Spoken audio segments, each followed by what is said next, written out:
Welcome to Shukla study point. आप सभी का स्वागत है आपके अपने YouTube channel Shukla study point में। मैं शिवम शुक्ला आप सभी दोस्तों का हार्दिक स्वागत करता हूं। ये क्वेश्चन पेपर है आपका बीए थर्ड सेमेस्टर का। डॉक्टर राम मनोहर लोहिया अवध विश्वविद्यालय के पेपर शुरू हो चुके हैं और पेपर हो भी रहे हैं, तो उसी का एक क्वेश्चन पेपर है। और मेजर और माइनर दोनों क्वेश्चन पेपर आपका सेम ही होता है डॉक्टर राम मनोहर लोहिया में, ये बात ध्यान रखेंगे। हिस्ट्री का क्वेश्चन पेपर है। हिस्ट्री का मतलब होता है कि मॉडर्न हिस्ट्री, मतलब कि मेडिवल हिस्ट्री जिसको आप बोलते हैं, ठीक है। हिस्ट्री का मतलब जिन्होंने केवल इतिहास लिया है, और एक एंशियंट हिस्ट्री होती है, वो दूसरा पेपर होगा उसका, ठीक है। तो ये एंशियंट हिस्ट्री का नहीं है, ये केवल हिस्ट्री का है, ठीक है। ये बात आप ध्यान रखेंगे। पेपर का नाम आपके क्या, हिस्ट्री ऑफ मॉडर्न इंडिया। 1757 से लेकर के 1950 तक इसमें आपको पढ़ना था। मैंने आपको इसके बारे में आपको विस्तार से बताया था। आपको पता होगा 1757 ईस्वी में एक युद्ध होता है, प्लासी का युद्ध।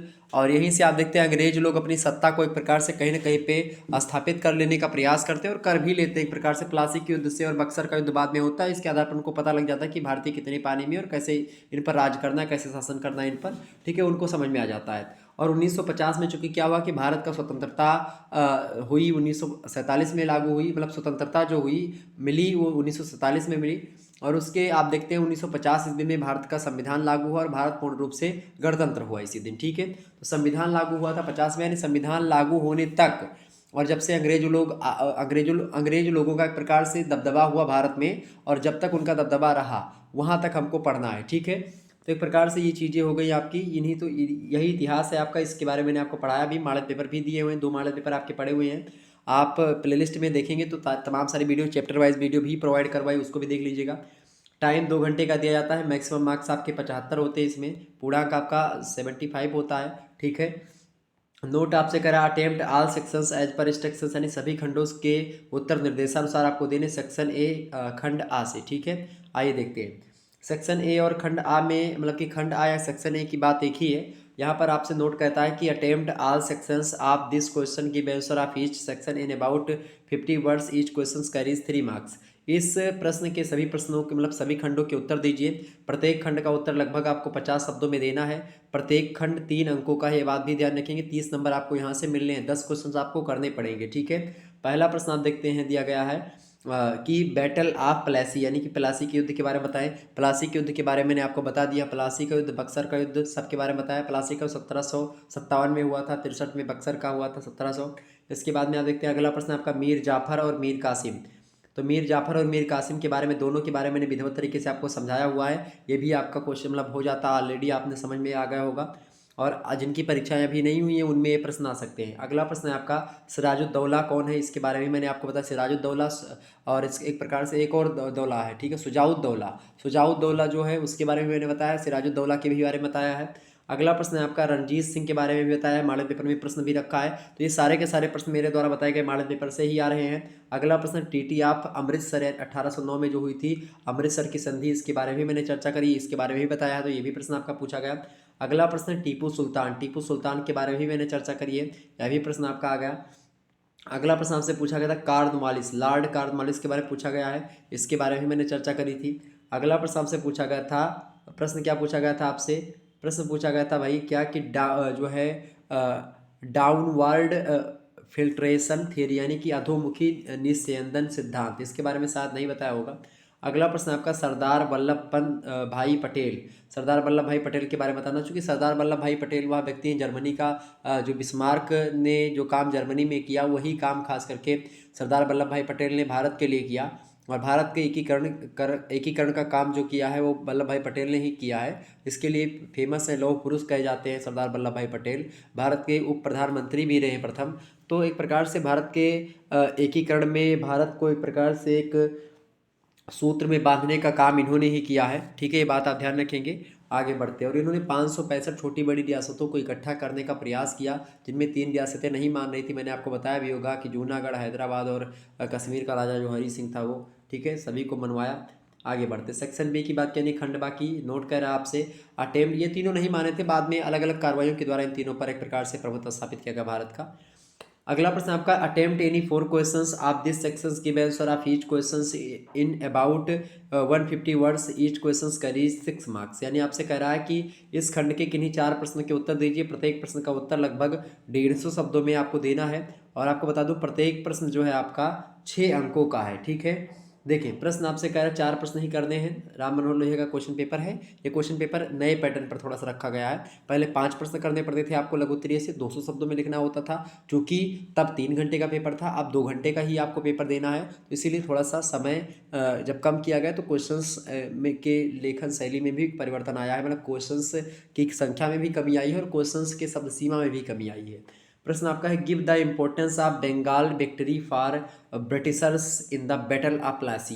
प्लासी के युद्ध में अंग्रेजों की विजय के लिए बंगाल का महत्व बताइए। मोस्ट इंपोर्टेंट प्रश्न है ये, और इस प्रश्न पर चर्चा भी मैंने करी थी।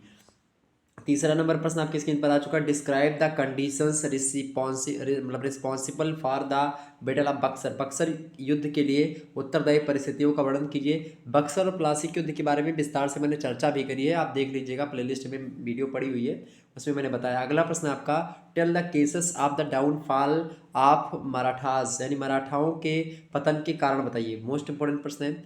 अगला प्रश्न आपसे पूछा गया है 5वां नंबर देखेंगे, right a short note on the treaty of Lahore, यानी लाहौर की संधि पर एक संक्षिप्त टिप्पणी लिखिए। ये आपका बहुत ही जबरदस्त प्रश्न है, इस पर भी चर्चा मैंने करी है। अगला प्रश्न आपका, throw light on 4 conditions of subsidiary मतलब की अलायंस, यानी सहायक संधि की 4 मतलब की अवस्थाओं पर प्रकाश डालिए, इस पर भी चर्चा हो चुकी है। अगला प्रश्न आपसे पूछा गया था कि what do you mean by Mahalwari system, right in briefly.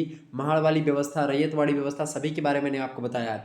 Mahalwari व्यवस्था से आप क्या समझते हैं, संक्षेप में लिखिए। मोस्ट इंपोर्टेंट प्रश्न आपसे पूछा गया था और आपकी परीक्षा में आ भी सकता है, जिनकी अभी नहीं हुई है। अगला प्रश्न आपसे पूछा गया था, evaluate the act of 1813 with reference of education policy, यानी आपसे कह रहा है कि 1813 के एक्ट का शिक्षा नीति के संबंध में मूल्यांकन कीजिए। बढ़िया प्रश्न है, ये प्रश्न आपकी परीक्षा में आ सकता है। अगले प्रश्न की ओर हम बढ़ते हैं सेक्शन सी की तरफ, यानी सेक्शन सी में जो प्रश्न आपसे पूछे जाते हैं वो आपके लॉन्ग आंसर क्वेश्चंस होते हैं, यानी कि दीर्घ उत्तरीय प्रश्न। नोट कर रहा है कि अटेम्प्ट एनी 2 क्वेश्चंस, 4 प्रश्न दिए जाते हैं, जिनमें से केवल आपको 2 ही प्रश्न करने हैं।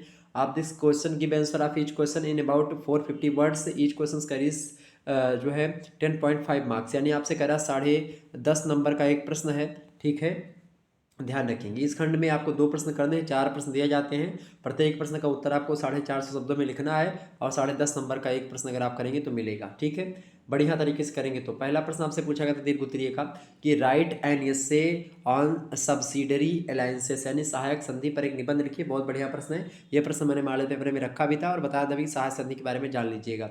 अगला प्रश्न आपका, evaluate the doctrine policy of lord Dalhousie. Lord Dalhousie की अपहरण की नीति या हड़प की नीति जो है, इसके बारे में बताएं, मूल्यांकन कीजिए। इस पर भी मैंने बताया था, लॉर्ड डलहौजी जो था वो हड़प की नीति के तहत आप देखते हैं झांसी से लेकर के और तमाम प्रकार के इलाकों को कब्जा लिया था। अगला क्वेश्चन आपका है, अगला प्रश्न आपका ये समक्ष आ चुका है, throw light on the cases of renaissance in India. भारत में पुनर्जागरण के कारणों पर प्रकाश डाली, ये भी प्रश्न मैंने रखा था मॉडल पेपर में। आप देखेंगे, मॉडल पेपर उठा करके देख लीजिएगा, प्लेलिस्ट में वीडियोस पड़ी हुई हैं, तो आप प्लीज़ उनको जरूर देख लेंगे। अगर आपकी परीक्षा होनी है तो आप देख लीजिएगा, आपके लिए बिल्कुल वह मॉडल पेपर सुटेबल होगा। आप किसी भी विश्वविद्यालय से संबंधित है, सभी में वो प्रश्न आने वाला है। मैंने लगभग कई मॉडल पेपर आपको दिखा चुका, मतलब कई मॉडल पेपर भी दिया है और कई क्वेश्चन पेपर भी दिया है, और चैप्टर वाइज वीडियो भी मैंने आपको दिया है। अगला प्रश्न आपका है, describe in detail 1935 act government of India.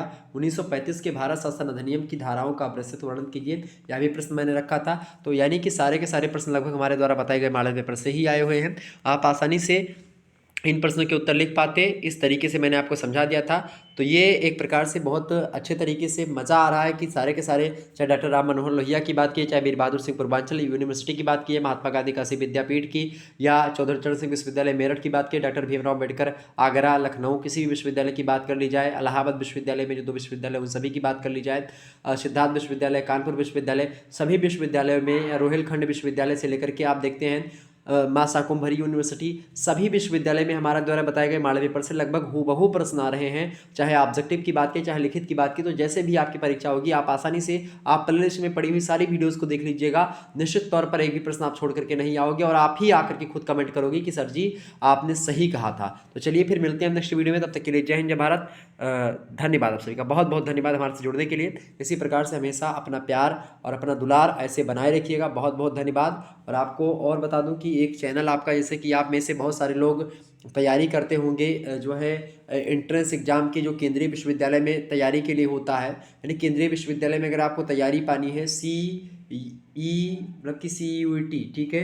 तो CUET यानी जो एक प्रकार से जो आपका टेस्ट होता है, ठीक है, CUET, ठीक है। तो एक प्रकार से जो टेस्ट होता है ये इसको लेकर के एक चैनल बना दिया गया है, तो आप उस चैनल को सब्सक्राइब कर दीजिएगा, ठीक है। ये बात आप ध्यान रखेंगे तो उस चैनल पर आपको कई प्रकार की चीज़ें आपको उपलब्ध करवाई, जैसे कि आपको जो है कॉमन यूनिवर्सिटी एग्जामिनेशन टेस्ट जो होता है उसके अकॉर्डिंग आप सभी विश्वविद्यालय, जो केंद्रीय विश्वविद्यालय, उसमें आपको प्रवेश पाने के लिए एक परीक्षा देनी पड़ती है। तो उसी परीक्षा की तैयारी के लिए एक चैनल बनाया गया है, तो आप लोग उसको सहयोग करें और सब्सक्राइब करें, चैनल को लाइक करें, शेयर करें, ठीक है, ताकि उस पर आपकी व्यवस्था कर दी जाए और आप आसानी से BHU, JNU, इलाहाबाद विश्वविद्यालय, DU, इन सभी विश्वविद्यालयों में पढ़ने का एक सुनहरा मौका आपके समक्ष आ जाए। चूँकि बनारस हिंदू विश्वविद्यालय हुआ, दिल्ली विश्वविद्यालय हुआ, JNU हुआ, इन सभी में जब आप पढ़ेंगे, इलाहाबाद विश्वविद्यालय, तो थोड़ा सा आपका माइंड और खुलेगा और अच्छी जानकारी आपको मिलेगी। तो उसकी तैयारी के लिए जो है जल्द ही आपके लिए कोर्सेज प्रारंभ किए जाएंगे, उस पर बिल्कुल फ्री में ही यूट्यूब पर आपको वीडियो मिलेंगी, ठीक है, चिंता करने की बात नहीं है। कोर्सेज तो बाद में देखा जाएगा जैसी